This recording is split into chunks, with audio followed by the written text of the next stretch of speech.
Jag jobbar som en mörkare, jag synker. Ja, men du kör så här. Man älskar att han är mörkare utan han synker.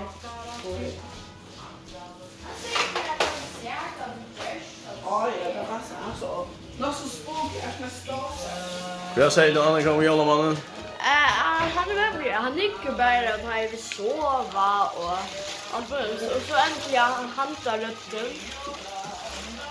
Jag vet inte det.